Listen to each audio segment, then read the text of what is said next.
नमस्कार दोस्तों, स्वागत है आपका हमारे यूट्यूब चैनल में। आज की इस वीडियो में हम पद्म पुराण की खंड 1 की कथा अध्याय 7 और 8 का पाठ करेंगे।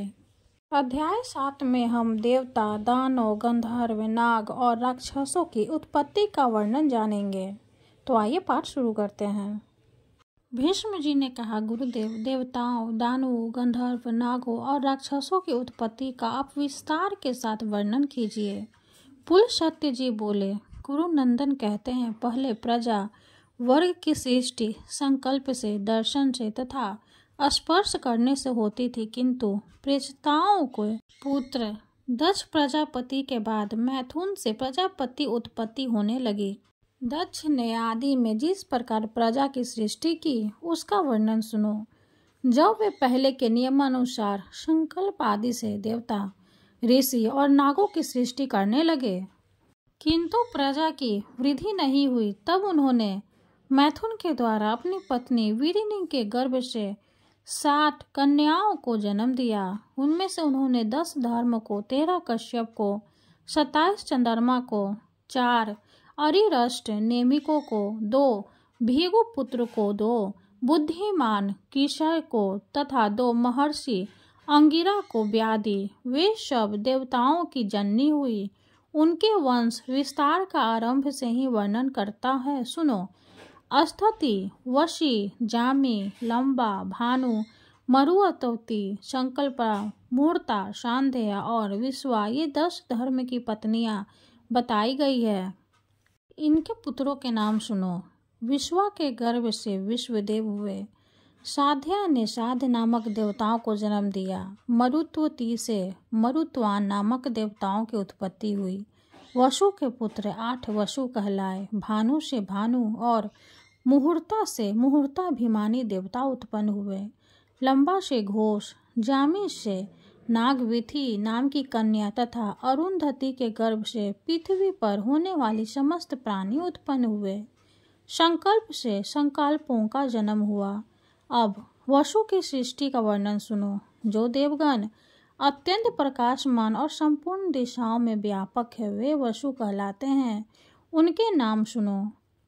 आप, ध्रुव, सोम, धर, अनिल, अनल, प्रत्युष और प्रभास, ये 8 वसु है। आपके 4 पुत्र हैं, शांत, वैतंड, शांब और मुनिव, ये सब यज्ञ रक्षा के अधिकारी हैं। ध्रुव के पुत्र काल और सोम के पुत्र वर्चा हुए। धर के 2 पुत्र हुए, द्रविद्र और हव्यवा। अनिल के पुत्र प्राण, रमन और शिशिर थे। अनल के कई पुत्र हुए, जो प्राय अग्नि के समान गुणवाल थे। अग्निपुत्र कुमार का जन्म शरकंडों में हुआ।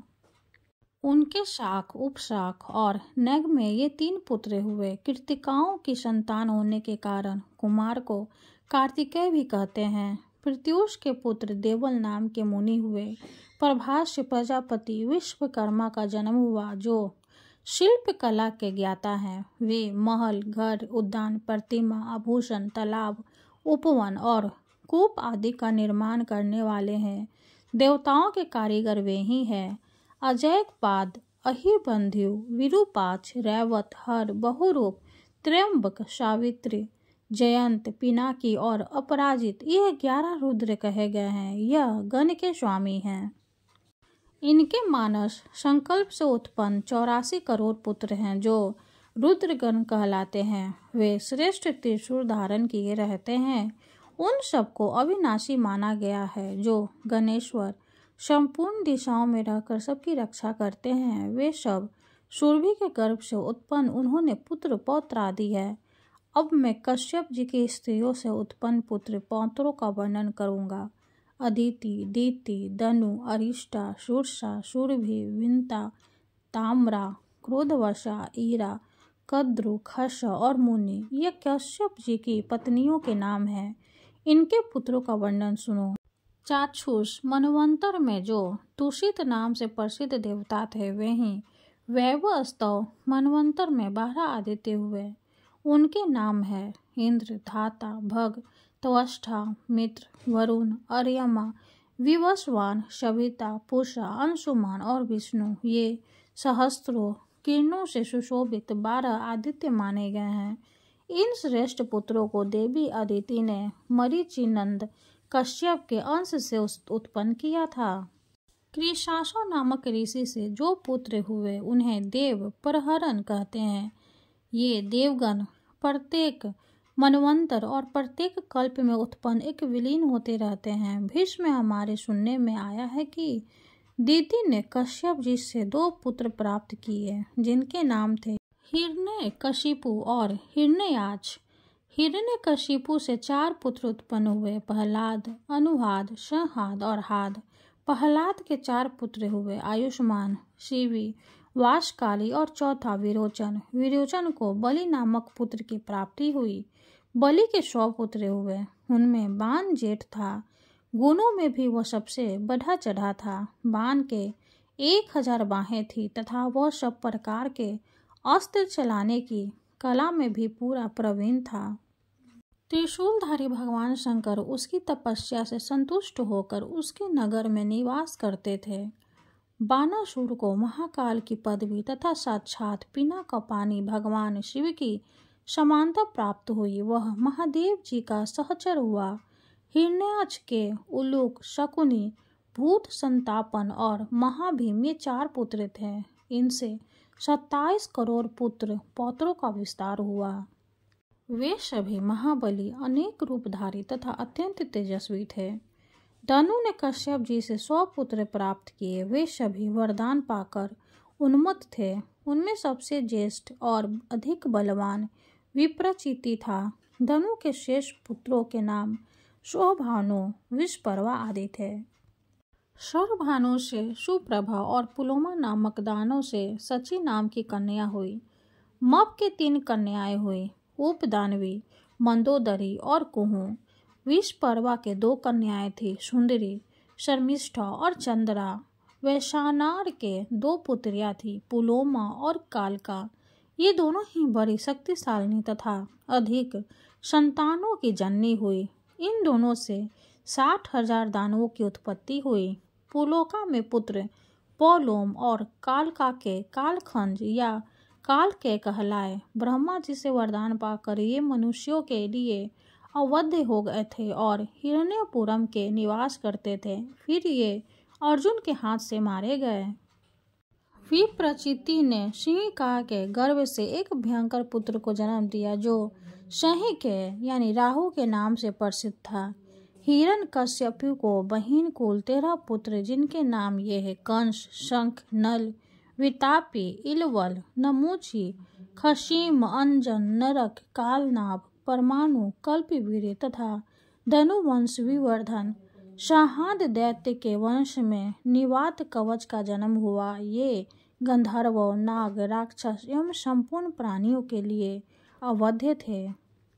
परंतु वरवर अर्जुन संग्राम भूमि में उन्हें भी बलपूर्वक मार डाला। ताम्रा ने कश्यप जी के वीर्य से 6 कन्याओं को जन्म दिया जिनके नाम है शुकी, स्पेनी, भाषी, सुश्री, गिधिका और सूची। शुकी ने शुक और उल्लू नाम वाले पक्षियों को उत्पन्न किया। स्पेन बाजों को तथा भाषी ने कूर नामक पक्षियों को जन्म दिया। गिधि से गिद्ध और सुगिधि से कबूतर उत्पन्न हुए तथा सूची ने हंस, सारस, कार्नड एवं पलव नाम के पक्षियों को जन्म दिया। यह ताम्रे के वंश का वर्णन हुआ। अब विंता की संतानों का वर्णन सुनो। पक्षियों में श्रेष्ठ गरुड़ और अरुण विंता के पुत्र हैं तथा उनके एक सौदामिनी नाम की कन्या भी है जो वह आकार में चमकती दिखाई देती है। अरुण के 2 पुत्र हुए, संपाति और जटायु। संपाति के पुत्रों का नाम बंभ्रु और शीघ्र है। इनमें शीघ्र विख्यात है। जटायु के भी 2 पुत्र हुए, कर्णिकार और शतगामी। वे दोनों ही प्रसिद्ध थे। इन पक्षियों के असंख्य पुत्र पौत्र हुए। शूरसा के गर्भ से 1000 सबकी उत्पत्ति हुई तथा उत्तम व्रत का पालन करने वाली कद्रू ने 1000 मस्तक वाले 1 सहस्त्र नागों को पुत्र के रूप में प्राप्त किया। उनमें 26 नाग प्रधान एवं विख्यात है। शेष, वासुकी, करकोटक, शंख, ऐरावत, कंबल, धनंजय, महानील, पद, अस्तर, तक्षक, एलापत्र, महापद, धृतराष्ट्र, बलाहक, शंखपाल, महाशंख, पुष्पदंत, शुभावन, शंखरोमा, नहुष, रमन, पाणिनि, कपिल, दुर्मुख तथा पतंजलि मुख, इन सबके पुत्र पौत्रों की संख्या अंत नहीं है। इनमें से अधिकांश नागपूर्व काल में राजा जन्मेजय मंडप में जला दिए गए। क्रोधवशा ने अपने ही नाम के क्रोध वंश संज्ञक राक्षस समूह को उत्पन्न किया। उनको बड़ी बड़ी दाती, उनमें से 10 लाख क्रोधवंश भीमसेन के हाथ से मारे गए। सुरभि ने कश्यप जी के अंश से रुद्रगण, गाय, भैंस तथा सुंदरी स्त्रियों को जन्म दिया। मुनि से मुनियों का समुदाय तथा अप्सराएं प्रकट हुई। अरिष्टा ने बहुत से किन्नरों और गंधर्वों को जन्म दिया। ईरा से तीज, वृक्ष, लताएं और झाड़ियां, इन सब की उत्पत्ति हुई। खसा ने करोड़ों राक्षसों और याचकों को जन्म दिया। भीष्म, ये सैकड़ों और हजारों कोटियां कश्यप जी की संतानों की है। यह 125 मनवंतर की सृष्टि बताई गई है। सबसे पीछे दिति ने कश्यप जी से 49 मरुद्गणों को उत्पन्न किया, जो सब के सब धर्म के ज्ञाता और देवताओं के प्रिय हैं। 7वां अध्याय समाप्त हुआ। हरे कृष्ण। अब हम 8वां अध्याय का पाठ करेंगे। 8वां अध्याय में मरुद्गणों की उत्पत्ति, भिन्न भिन्न समुदाय के राजाओं तथा 14 मनवंतरों का वर्णन जानेंगे। तो आइए पाठ शुरू करते हैं। भीष्म जी ने पूछा, ब्राह्मण, दिति के पुत्र मरुद्गण की उत्पत्ति किस प्रकार हुई? वे देवताओं के प्रिय कैसे हो गए? देवता जो दैत्यों के शत्रु हैं, फिर उनके साथ मरुद्गणों की मैत्री क्यों कर संभव है? पुलस्त्य जी ने कहा, भीष्म, पहले देवासुर संग्राम में भगवान श्री विष्णु और देवताओं के द्वारा अपने पुत्र पौत्रों के मारे जाने पर दिति को बड़ा शोक हुआ। वे आत्र होकर परम उत्तम भूलोक में आए और सरस्वती के तट पर पुष्कर नामक के शुभ एवं महान तीर्थ में रहकर सूर्य देव की आराधना करने लगी। उन्होंने बड़ी उग्र तपस्या की। दैत्य माता दिति ऋषियों के नियमों का पालन करती और फल खाकर रहती थी। वे किच्छच, चंद्रयान आदि कठोर व्रतों के पालन द्वारा तपस्या करने लगी। जरा और शोक से व्याकुल होकर उन्होंने 100 वर्षों से कुछ अधिक काल तप किया। उसके बाद वशिष्ठ आदि महर्षियों से पूछा, मुनिवरों, क्या कोई ऐसा व्रत है जो मेरे पुत्र शोक को नष्ट करने वाला तथा इहलोक और परमलोक में भी सौभाग्य रूप फल प्रदान करने वाला हो? यदि हो तो बताइए। वशिष्ठ आदि महर्षियों ने ज्येष्ठ की पूर्णिमा व्रत बताया तथा दिति ने भी उस व्रत का संगोपांग वर्णन सुनकर उसका यथावत अनुष्ठान किया। उस व्रत के महात्म्य से प्रभावित होकर कश्यप जी बड़ी प्रसन्नता के साथ दिति के आश्रम पर आए। दिति का शरीर तपस्या से कठोर हो गया था, किंतु कश्यप जी ने उन्हें पुनः रूप और लावण्य से युक्त कर दिया और उनसे वर मांगने का अनुरोध किया। तब दिति ने वर मांगते हुए कहा, भगवान, मैं इंद्र का वध करने के लिए एक ऐसे पुत्र की याचना करती हूँ जो समृद्धिशाली, अत्यंत तेजस्वी तथा समस्त देवताओं का संहार करने वाला हो। कश्यप ने कहा, शुभ है, मैं तुम्हें इंद्र का घातक एवं बलिष्ठ पुत्र प्रदान करूंगा। तत्पश्चात कश्यप ने दिति के उदर में गर्भ स्थापित किया और कहा, देवी, तुम्हें 100 वर्षों तक इसी तपोवन में रहकर इस गर्भ की रक्षा के लिए यत्न करना चाहिए। गर्मिणी को संध्या के समय भोजन नहीं करना चाहिए तथा वृक्ष की जड़ें पास न तो कभी जाना चाहिए और न ठहरना ही चाहिए। वह जल के भीतर न घुसे, सूने घर में न प्रवेश करे, बावी पर खड़ी न हो, कभी मन में उद्वेग न लाए, सूने घर में बैठकर नख अथवा राख से भूमि पर रेखा न खींचे, न तो सदा अलसा कर पड़ी रहे और न अधिक परिश्रम ही करे। भूसी, कोयले, राख, हड्डी और खपरे पर न बैठे, लोगों से कलह करना छोड़ दे, हंगराई न ले, बाल खोलकर खड़ी न हो और कभी भी अपवित्र न रहे।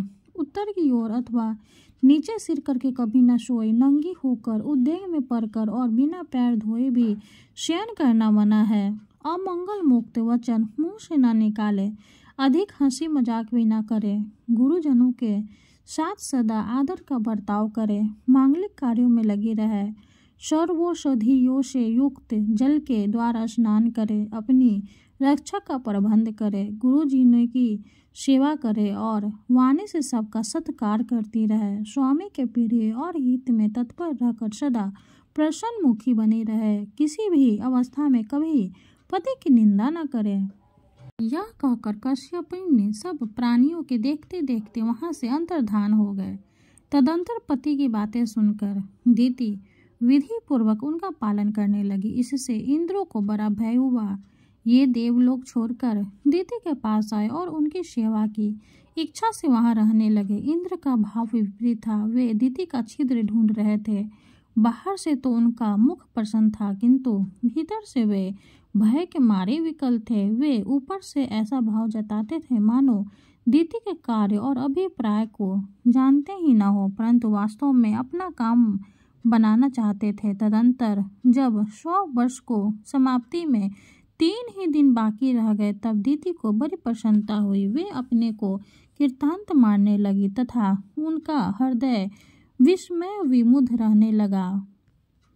उस दिन वे पैर धोना भूल गई और बाल खोले हुए सो गई। इतना ही नहीं, निद्रा के भार से दबी होने के कारण दिन में उनका सिर कभी नीचे की ओर हो गया। यह अवसर पाकर सचिपति इंद्र दीति के घर में प्रवेश कर गए और अपने वज्र के द्वारा उन्होंने उस गर्भस्थ बाल के 7 टुकड़े कर डाले। तब वे 7 टुकड़े सूर्य के समान तेजस्वी 7 कुमारों के रूप में परिणत हो गए और रोने लगे। उस समय दानव शत्रु इंद्र ने उन्हें रोने से मना किया तथा पुनः उनमें से एक एक के 7 टुकड़े कर दिए। इस प्रकार 49 कुमारों के रूप में होकर वे जोर जोर से रोने लगे। तब इंद्र ने माँ रुद्रध्वन मत रो ऐसा कहकर उन्हें बारंबार रोने से रोका और मन ही मन सोचा कि ये बालक धर्म और ब्रह्मा जी के प्रभाव से पुनः जीवित हो गए हैं। इस पुण्य के योग से ही इन्हें जीवन मिला है। ऐसा जानकर वे इस निश्चय पर पहुँचे कि यह पौर्णमासी व्रत का फल है। निश्चय ही इस व्रत का अथवा ब्रह्मा जी की पूजा का यह परिणाम है कि व्रत से मारे जाने पर भी इनका विनाश नहीं हुआ। ये एक से अनेक हो गए, फिर भी उदर की रक्षा हो रही है। इसमें संदेश नहीं है कि ये अवध्य है, इसलिए ये देवता हो जाए। ये रो रहे थे। उस समय मैंने इन गर्भ के बालकों को माँ रुद्र कहकर चुप कराया है, इसलिए ये मस्तु नाम से प्रसिद्ध होकर कल्याण के भानी बने। ऐसा विचार कर इंद्र ने दीति से कहा, माँ मेरा अपराध क्षमा करो। मैंने अर्थशास्त्र का सहारा लेकर यह दुष्कर्म किया है। इस प्रकार बारंबार कहकर उन्होंने दीति को प्रसन्न किया और मरुतनों को देवताओं के समान बना लिया।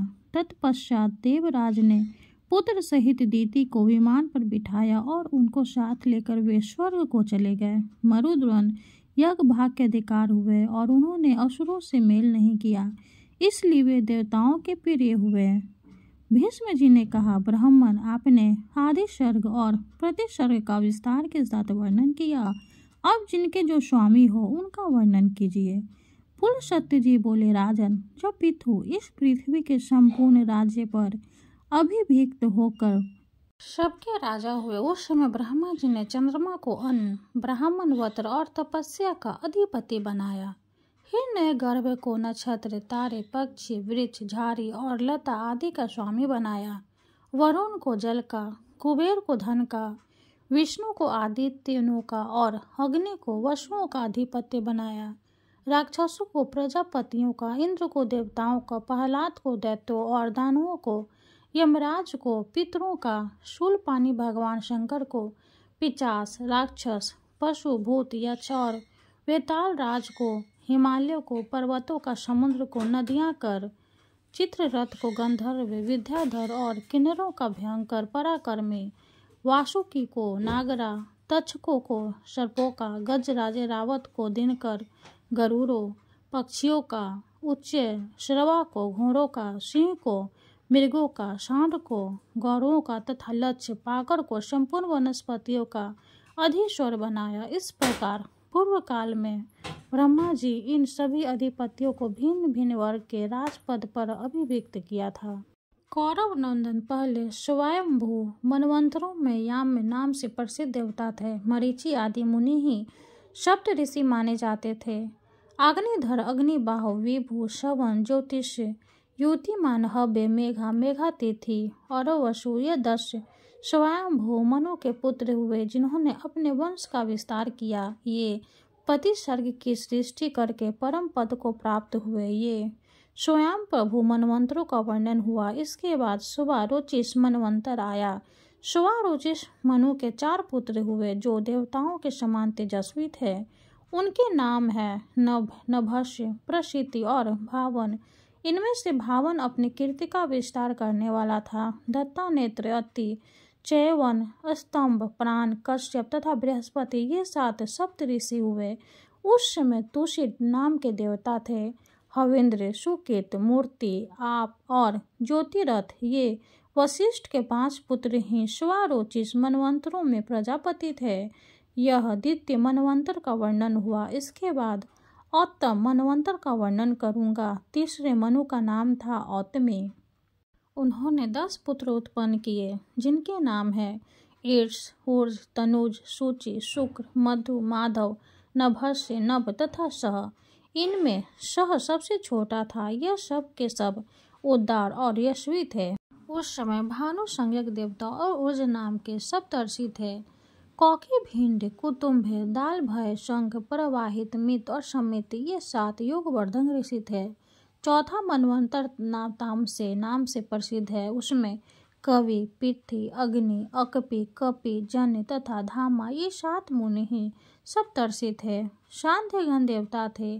अकलमश, तपोधनवा, तपोमूल, तपोधन, तपोराशि, तपस, सूतपस्य, परम, तपोभागी, तपोयोगी, ये 10 तामस मनु के पुत्र थे जो धर्म और सदाचार में तत्पर तथा अपने वंश का विस्तार करने वाले थे। अब 5वें रैवत मनवंतर का वृत्तांत श्रवण करो।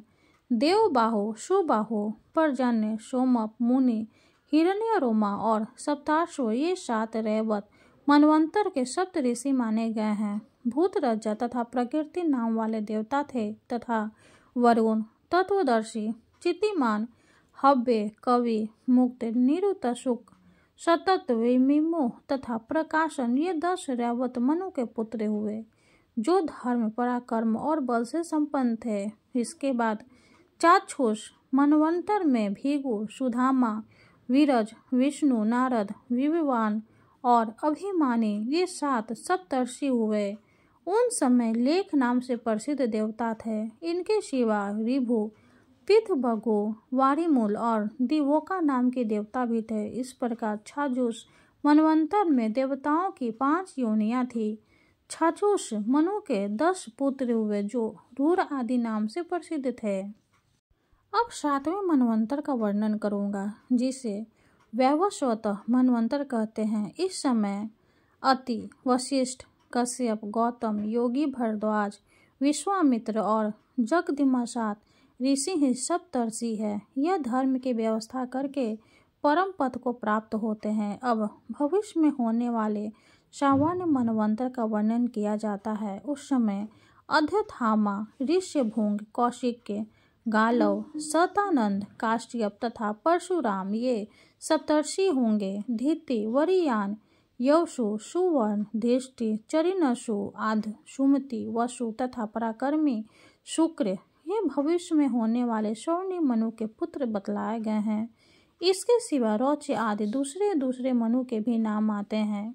प्रजापति रुचि के पुत्र का नाम रौच्य होगा। इसी प्रकार भूति के पुत्र भौत्य नाम के मनु कहलाएंगे। तदंतर मेरु सौर्णिक नामक मनु का अधिकार होगा। वे ब्राह्मण के माने गए हैं। मेरु सौर्णिक के बाद क्रमशः पुत्र ऋषु, वितधामा और विश्ववक्षेन नामक मनु होंगे। राजन, इस प्रकार मैंने तुम्हें भूत और भविष्य मनुओं का परिचय दिया है। इस 14 मनुओं का अधिकार कुल मिलाकर 1000 चतुर्युग तक रहता है। अपने अपने मनवंतर में इस संपूर्ण चराचर जगत को उत्पन्न करके कल्प का संहार होने पर ये ब्रह्मा जी के साथ मुक्त हो जाते हैं। ये मनु प्रति 1 सहस्त्र चतुर्युग के बाद नष्ट होते रहते हैं तथा ब्रह्मा आदि विष्णु का साजुष्य प्राप्त करते हैं। 8वां अध्याय समाप्त हुआ। हरे कृष्णा। अब हम सूर्य देवता की चालीसा का पाठ करेंगे और सूर्य देव की आरती करेंगे। कनक बदन कुंडल मकर, मुक्ता माला अंग, पद्मासन स्थिर ध्याय शंख चक्र के संग। जय सविता जय जयति दिवाकर, सहस्रांशु सप्ताश्वर्ति मिरहर। भानु पतंग मरीचि भास्कर, सविता हंस शूनुर्विभाकर। विवस्वानादित्य विकर्तन, मार्तंड हरि रूप विरोचन। अंबर मणि खग रवि कहलाते, वेद हिरण गर्भ कह गाते। सहस्त्रांशु प्रधोतन, कहीं कहीं मुनिगण होत प्रसन्न मुद लय। अरुण सदृश सारथी मनोहर, हाँकते है साता चढ़ी रथ पर। मंडल की महिमा अति न्यारी, तेज रूप केरी बलिहारी। उच्च स्वर सदृश है जोते, देखी पुरंदर लज्जित होते। मित्र मरीचि भानु वरुण, भास्कर सविता सूर्य अर्क खग कलिहर। पुष्पा रवि आदित्य नाम लय, हिरण्य गर्भाय नवा कही के। द्वादश नाम प्रेम सो गावे, मस्तक बार बार नवावे। चारि पदार्थ सोजन पावे, दुख दरिद्र अख पुंज नसावे। नमस्कार को चमत्कार यह, विधि हरि हर को की पाशर यह। सोवे भानु तुम ही मन लाई, अष्ट सिद्धि नौ निधि तेहि पाई। 12 नाम उच्चारण करते, सहस जन्म के पातक डरते। उपाख्यान जो करते 9 जन, रे पूषो जमलाते श्रुति है छन। छन सुत जूत परिवार बध तू है, पर बल मोह को फंद कट तू है। अर्क शेष को रक्षा करते, लवि ललाट पर नित्य विहरते। सूर्य नेत्र पर नित्य विराजत, कर्ण देश पर दिन कर छाजत। भानु नासिका वास करहु नित्य, भास्कर करत सदा मुख को हित। ओठ रहे परजन्य हमारे, रसना बीच तीक्ष्ण बस प्यारे। कंठ सुवर्ण तेज की शोभा, तिगमत जस कांधे लोभा। पूषा बाहु मित्र पिठहि पर, त्वष्टा वरुण रहम शूकर। युगल हाथ पर रक्षा कारण, भानु मान उर शर्म सु उदर चरण। बसत नाभि आदित्य मनोहर, कटी मन से हंस रहत मन मुद्दे भर। जंघा गोपति सविता बास, गुप्त दिवाकर करते विलासा। विवस्वाद पद की रखवारी, बाहर बसते नित्य तम हारी। सहस्त्रांशु सर्वांग संहारे, रक्षा कवच विचित्र विचारे। अस जो जन अपने नामाहि, भय जग बीच कर होते ही नाही। दरिद्र कुष्ठ ते ही कबहू ना व्यापे, जो जन या को मन मोह जापे। अंधकार जग काहू हरता, 9 प्रकाश से आनंद भरता। ग्रहगण ग्रसिन मिटावत जाहि, कोटि बार में पर 9 ताहि। मंद सदिश सुचत में जाके, धर्मराज सम अद्भुत बाके। धन्य धन्य तुम दिन मनि देवा, किया करत सुर मुनि नर सेवा। भक्ति भाव युक्त पूर्ण नियम सो, दूर हटत सो भव के भ्रम सो। परम धन्य सो नर तन धारी, है प्रसन्न जेहि पर तम हारी। अरुण माघ सूर्य फागुन, मघ वेदांगन नाम। रवि उदय भानु उदय विशाख गिनावे, ज्येष्ठ इंद्र आषाढ़ रवि गावे। यम भादो आश्विन हिमरेता, कार्तिक होत दिवाकर नेता। अगहन भिन्न विष्णु है पुषि, पुरुष नाम रवि है मलमासी। भानु चालीसा प्रेम योत, गावहि जेन तनेर। सुख संपत्ति लहे विविध, होहि सदा कीर्ति कीर्ति। ओम जय सूर्य भगवान, जय हो दिनकर भगवान, जगत के नेत्र स्वरूपा, तुम हो त्रिगुण स्वरूपा, धरत सभी तब ध्यान। ओम जय सूर्य भगवान, ओम जय सूर्य भगवान, शारदि अरुण प्रभु तुम श्वेत कमलधारी, तुम चार भुजाधारी, अश्य है शात तुम्हारे, कोटि किरण पसारे, तुम हो देव महान। ओम जय सूर्य भगवान, ओम जय सूर्य भगवान।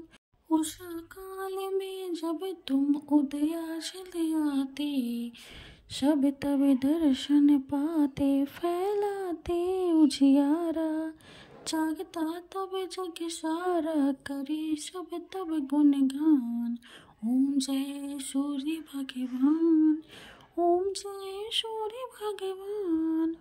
संध्या में भुवनेश्वर अस्ताचल जाते, गोधल तब घर आते, गोधली बेला में, हर घर हर आंगन में हो तब महिमा गान। ओम जय सूर्य भगवान, ओम जय सूर्य भगवान। देव धनुज नर नारी, ऋषि मुनिवर भजते, आदित्य हृदय जपते, श्रोत ये मंगलकारी, इसकी है रचना न्यारी, दे नव जीवन दान।